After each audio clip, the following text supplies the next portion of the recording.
국회 과방위 야당 간사를 맡고 있는 분입니다. 조승래 민주당 의원 연결하겠습니다. 나와 계시죠? 예, 안녕하세요. 더불어민주당 조승래입니다. 안녕하세요. 일단 이전부터 여쭤볼게요. 혹시 보이콧 검토하고 있는 거 맞습니까? 오죽하면 청문회 보이콧 얘기까지 나오겠습니까? 실제로 그동안 뭐 통일부 장관 인사청문회도 그렇고 청문회 자체가 무력화됐다라는 측면이 하나가 있는 것 같고요. 네. 이동관 후보자의 경우에 뭐 그동안 뭐 지명설이 찔끔찔끔 흘러나온 지 벌써 한 석 달 가까이 되지 않았습니까? 네네. 그 이후에 뭐 언론이라든지 뭐 시민사회라든지 아니면 정치권에서 온갖 검증이 있었고 사실은 그 검증 하나하나를 따지고 보면 청문회까지 올 수도 없는 대상이 청문회에 올라온다라는 그런 이제 심경의 표현이다 이렇게 생각을 하고 있고요. 그 부분에 대해서는 뭐 아직 결정되거나 그런 부분은 없고, 네. 제 개인적인 생각으로는 청문회 보이콧보다는 청문회를 통해서 그동안 제기됐던 의혹들도 좀 확인할 필요가 있는 것 같고요. 정부 여당이 뭐 이 문제 가지고 뭐 한 방이 없어서 그렇다 조금 전에 홍석준 예, 말씀하시는 것 같은데, 예. 그거는 그 이동관 후보자와 저 여당을 오히려 좀 도와주는 꼴이라고 생각을 하고, 그렇다면 철저한 검증을 위해서 여당은 그리고 이동관 후보자는 자료 제출과 증인 채택 그 야당 요구에 대해서 예. 전폭적으로 수용할 것을 제안합니다. 청문회를 할 거면 야당이 그렇습니다. 요구하는 자료와 증인은 무조건 받아라. 그렇습니다. 예. 그게 조건이다. 혹시 이렇게 이해를 해도 되나요? 조건은 아니고요. 예. 예. 혹시 그런 정도 각오를 가져야 청문회가 청문회가 제대로 진행되지 않겠냐라는 그런 겁니다. 그럼 당연한 거 아니겠습니까? 사실관계 확인차 첫째, 예. 그러면 민주당 소속 과방위원들 간에 혹시 논의가 있었습니까? 이 관련해서? 예. 그런 거 관련돼서 청문회 대응을 어떻게 할 것인가에 대해서 혹시 거기서 보이콧 논의도 좀 있었는지 여쭤보는 거예요. 보이콧 논의는 없었고요. 그래요. 예, 그렇습니다. 예. 혹시 그럼 원내 대표당과 이제 간사시잖아요. 예. 원내 대표당과 협의하는 과정에서 보이콧 얘기는 일차 없었습니까? 이런 문제 없었습니다. 그럼 일단은 좀 아직은 앞서가는 얘기다 이렇게 보면 되는 걸까요? 그렇습니다. 아마 어제 이제 우리 저희 당의 그 조정식 사무총장이 뭐 네. 특단의 대책을 얘기하니까 네. 그럼 보이콧까지 검토하는 거냐라는 이제 언론의 질문이 있었고 그 질문에 대해서 그것까지 검토한 건 아니다라고 답변을 했거든요. 네. 그런데 이제 그거에 대해서 여당이 보이콧을 뭐 검토하고 있다는 뭐 이런 논평을 내면서 보이콧 문제가 좀 불거진 것이다 이렇게 보고 있습니다. 오히려 국민의힘이 몰아갔다고 쪽으로? 그렇습니다. 오히려 보이콧을 하면 좋은 것은 그쪽이라고 봅니다. 그렇게 보는 거고요. 예, 그렇습니다. 근데 거꾸로 그러니까 만약에 그 민주당이 인사청문회에 참여를 했는데 조금 전 홍석준 의원 말대로 한 방은 없었고 그래서 결국 임명장 주게 되면 결국은 들러리 서는 거 아니냐 또 이런 이야기도 나올 수 있는 거 아닙니까? 근데 지금 이제 그 방통위원장의 청문 절차라는 것이 네. 그 예를 들면 뭐 저 상임위 인준이라든지 본회의 인준이 있는 것의 경우에는 좀 모르겠으나 실제로 이거는 지금 뭐 윤석열 정부 들어와서도 청문회 진행하고 그 청문 보고서 채택이 안 된 그 후보자들 15명이나 이제 임명을 한 상황이거든요. 네. 그렇기 때문에 이거는 청문회 제도가 갖고 있는 문제가 하나가 있을 것 같고요. 네. 한 방이 없다라는 얘기는 이미 여러 방이 있지 않습니까? 예. 이미 여러 방이 있는 거고요. 그거에 대해서 여권은 네. 대통령실과 정부 여당은 이미 한 두세 달 정도 이미 언론에서 계속 얘기가 됐기 때문에 마치 양치기 소년이 늑대가 온다 주장했을 때 계속 그 소위 이제 비상 걸려서 막 움직이다가 정작 왔을 때는 사람들이 무감각해졌지 않습니까? 예. 제가 보기엔 그런 효과를 노렸다고 생각을 하고요. 그렇다고 해서 그 결정적 한 방, 두 방, 세 방, 네 방이 없어지는 건 아닙니다. 알겠습니다. 조금 전에 홍석준 의원과도 그 얘기 나눴는데 결국 이동관 후보자가 만약에 방통위원장이 된다면 1공형 다민형 체제를 지금 구축하려고 아닌 거 아니냐라는 전망에 있어서 질문을 드렸더니 여러 가지 이야기가 나오던데요. 민주당에서는 어떻게 파악하고 있습니까? 실제로 그런 움직임이 있는 것으로 저희들은 알고 있고요. 예. 최근 국회에서도 여권 인사들 중심으로 해서 현재 이제 공영방송 체제의 문제에 대해서 예. 적극적으로 공론화하는 작업들을 지금 하고 있는 것으로 알고 있고요. 그리고 실제로 그 MBC 민영화라든지 예. 아니면 KBS ETV 매각이라든지 이런 걸 통해서 예. 사실상 KBS 1TV만 남겨놓고 KBS 1TV마저도 공영방송이 아니라 국영방송화 하려고 하는 그런 시도가 깊숙이 진행되고 있다는 것에 대해 저희들은 어느 정도 좀 인지는 하고 있습니다. 국영방송화라는 건 어떤 뜻이에요?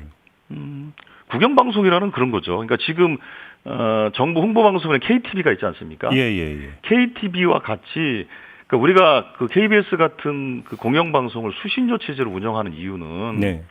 정부의 눈치도 보지 말고 오로지 국민 눈치만 보라고 하는 측면에서 수신료를 국민에게 부과하는 것이거든요. 그렇죠. 그런데 이제 수신료 체제도 없애버리고 그리고 그렇게 되면 정부 재정에 의존해서 운영되는 공영방송은 네. 그건 공영방송이 아니라 그건 국영방송입니다. 아, 내용적으로 국영이다 이런 말씀이시죠? 그렇습니다. 그리고 실제로 그 미국의 그 NPR 같은 경우에도 그 정부의 이제 재정에 따라서 움직이는데 네. 예를 들면 공화당 때는 재정이 줄고 민주당 때는 재정이 늘고 아, 이런 현상이 벌어지고 있거든요. 예산 편성으로 가면 그렇게 그렇습니다. 돼버린다. 예. 알겠습니다.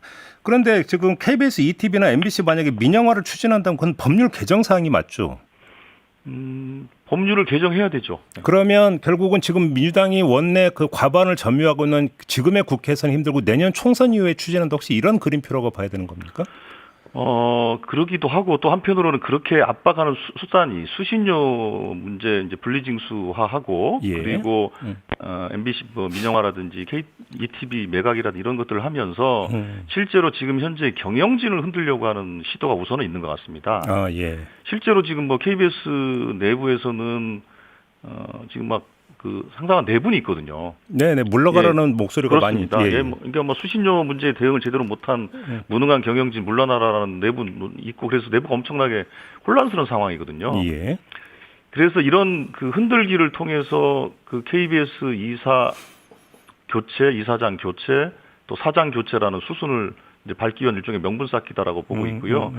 먼저 KBS가 그렇게 진행이 되면 MBC도 또 곧바로 진행하지 않을까 싶습니다. 근데 이 문제와 관련해서 언론 단체나 이런 데에서는 그 문재인 정부 때 민주당이 그때 법률 개정했으면 이런 일 없었던 거 아니냐라는 어떤 비판 목소리가 계속 나오던데 수긍하십니까? 예, 그 저는 그 비판에 대해서는 저희들이 그 겸허하게 생각해야 된다고 진작에 저는 여러 차례 말씀을 드렸고요. 네. 그 부분에 대해서 저도 정말 아쉽게 생각합니다. 방송관련법 그 국회 본회의 처리는 언제쯤으로 예상을 하시는 거예요?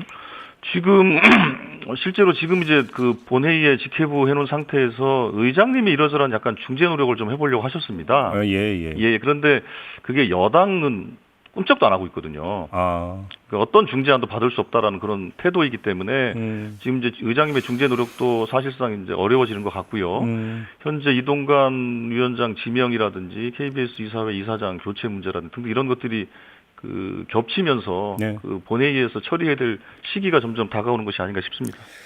자 이동관 후보자를 둘러싼 두 개의 논란이 있지 않습니까? 예. 일단 그 아들 학폭 논란하고 이제 그 청와대 홍보수석으로 있을 때 이른바 방송 장악, 방송 탄압 전력 논란인데 후자 지금 이 문제 같은 경우는 그 이동관 후보자와 직결되는 문제는 아니다. 홍석준 의원은 이 취지로 지금 주장을 하던데 어떻게 받아들이십니까? 예, 실제로 그 당시에 그 이동관 후보자가 그 처벌을 피해갔던 것은 공소시효 문제나 이런 것들 때문에 피해간 것이지. 예. 이분이 그 관련된 그 문건 작성이라든지 뭐 이런 것에 대해서 개입하지 않았다라고 면죄부를 준 건 아닙니다. 그렇기 때문에 홍보수석으로서 했던 권력을 활용한 부적절한 방송 개입, 언론 개입 행위는 분명히 사실로서 인정되는 것이고요. 예. 그렇기 때문에 그런 행위를 했던 사람이 처벌을 받지 않았다고 해서 면죄부가 주어진다? 예, 그거는 있을 수 없는 일이죠. 아들 학폭 논란은 어떻게 바라보세요? 아들 학폭 문제는 뭐 그 피해자끼리 합의가 됐다라고 이제 주장을 하지만 예. 피해자 4명 중에 1명만 그렇게 자기는 피해받지 않았다라고 주장을 하고 나머지 3명은 현재 침묵을 하고 있는 상태이고요. 네. 학폭 문제도 학폭 문제지만 저희들은 더 심각하게 보고 있는 것은 이것을 무마하고 덮는 과정 속에서 벌어졌던 그 부모의 행태입니다. 네. 아빠의 경우에는 이동관 씨죠. 이동관 씨의 경우에는 그 김승희 하나은행 하나은행 이사장이죠. 이사장한테 전화를 해서 전학을 좀 미뤄달라라고 네. 구체적인 청탁을 하지 않았습니까? 네. 그것도 하나는 그 엄마는 학교에 가서 학폭이라고 했던 그 주장한 그 교사를 색출해달라고까지 얘기했던 거거든요. 이게 요즘으로 얘기하면 학부모 갑질이고 진상 학부모인 겁니다. 달리 얘기하면. 예. 그리고 그렇게 피해자가 없고 아이들끼리 쌍방간의 문제였다면 굳이 전학 갈 이유가 없었지 않겠습니까? 알겠습니다. 근데 의원님 만약에 그 국민의힘이나 이런 쪽에서 그 나중에 화해하고 지금도 그러니까 왕래하면서 잘 지내고 있다는 그 한 명 있지 않습니까? 친구. 예. 그 친구를 청문회 증인으로 만약에 그 채택해 달라고 요청하면 수용하시겠습니까? 그럼 나머지 3명도 함께 다 해야겠죠. 아, 조건이 그거다. 예. 그럼 나머지 3명도 다 불러야 된다. 아니 한 명을 못 받을 이유도 없지만 예. 그 피해로 봤다고 하는 4명 그 친구를 한꺼번에 불러서 얘기를 해야 될 것이고요. 네. 당시에 그 재직했던 선생님들 그리고 하나은행 김승유 이사장도 불러야 되겠죠. 네, 그러니까 알겠습니다. 학폭 자체의 전모를 보기 위해서는 특정한 한 부분이 아니라 모든 것을 종합적으로 조명할 수 있는 증인을 더 일괄적으로 채택해야 될 거라 생각합니다. 알겠습니다. 마지막으로 이 질문 드릴게요. 지금 언론노조에서 그 민주당 추천의 현 김현 위원, 그 다음에 그 최민희 아직 그 임명자 뭐라고 불러야 됩니까? 그러니까 추천자. 예. 그리고 그 이 사람들 총 사퇴하고 민주당 몫에 추천하지 말라라고 요구를 했는데 민주당 차원에서 검토하셨습니까? 예, 오죽하면 그렇게까지 얘기하는가 싶은 생각이 들고요. 네. 사실 저는 개인적으로 그런 생각을 저도 개인적으로 갖고 있었습니다. 예를 들면 실제로 방통이라는 것은 합의제 행정기구 아닙니까? 그렇죠.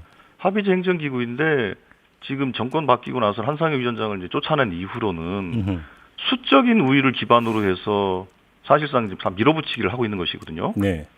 그러니까 최민희 위원을 임명하지 않은 것은 최민희 위원을 임명하면 2대2 구도가 되기 때문에 아무것도 할 수가 없으니 거기를 임명 배제를 해놓은 상태에서 2대1 구도를 가지고 마음대로 했던 거거든요. 네. 수신료 분리라든지. 예. 그런 측면에서 보면 이미 방통이라는 조직 자체가 합의제 행정기관으로서 정체성을 잃어버린 것이 아니냐. 그러니까 이런 이제 문제의식은 저도 갖고 있습니다. 네. 그런데 그렇다고 해서 그 현재 존재하고 있는 행정기관을 국회가 무력화시키는 방향으로 가는 것이 또 과연 그것이 올바른 것인가? 그거에 대해서는 또 고민도 있습니다. 그래서 아직 저희들이 뭐 이렇다 저렇다 결론을 내고 있지 않은 상황입니다. 그러면 지금 원내 지도부나 이런 쪽은 아직 그 협의가 끝난 건 아니라는 말씀이신가요? 그리고 그렇습니다. 그렇기도 하고요. 네. 그 사실은 지금 이제 국회에 2명을 추천해달라는 요청서가 지난주에 방통위로부터 국회로 왔거든요. 네네. 예, 그 부분은 이미 저희들이 이제 그래서 고민을 할 수밖에 없는 상황입니다. 알겠습니다. 시간이 다 됐으면 마무리해야 될 것 같네요. 고맙습니다, 의원님. 예, 감사합니다. 네. 더불어민주당의 조승래 의원이었습니다.